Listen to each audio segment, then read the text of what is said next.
Madilim-dilim pa nagsimula na magtipon-tipon ng mga pulis at traffic enforcer sa Commonwealth. Nang lumiwanag pasado alas 6, dumating ang mga pro-ERAP na umabot sa 300 sa ilalim ng grupong United Masses for Democracy and Justice.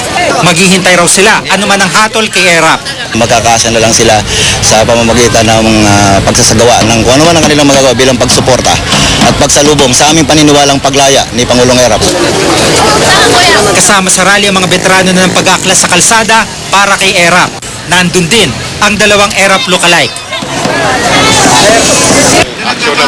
At ang natitirang miyembro ng tinaguriang Tres Marias. Nagluluksa ang sambayanan sa pinagagawa nilang pangsariling interes. Bago mag-alas 9, tumulak ang mga relisa papuntang St. Peter Parish. Halos kasabay nito ang paghahanda naman ng mga anti-riot police. Makalipas sa mahigit isang oras, nabigla ang lahat nang matapos ng pagbabasa ng hatol.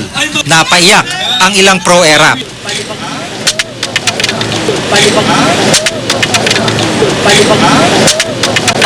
Ang iba, hindi may tago ang sama ng loob. Nakakalungkot at na hindi na naman nakuha ni Presidente ERAP ang katarungan, at ang katarungan na ito ay hindi lamang para kay ERAP kundi yung katarungan para sa masang Pilipino. Palaban naman ang karamihan sa grupong UMDJ. Ano masasabi niyo, guilty sa ERAP? Hindi po pares ang justice natin. Para lang sa mga mamayaman ang ating justice. Hindi kami papayag, lalaban din po kami.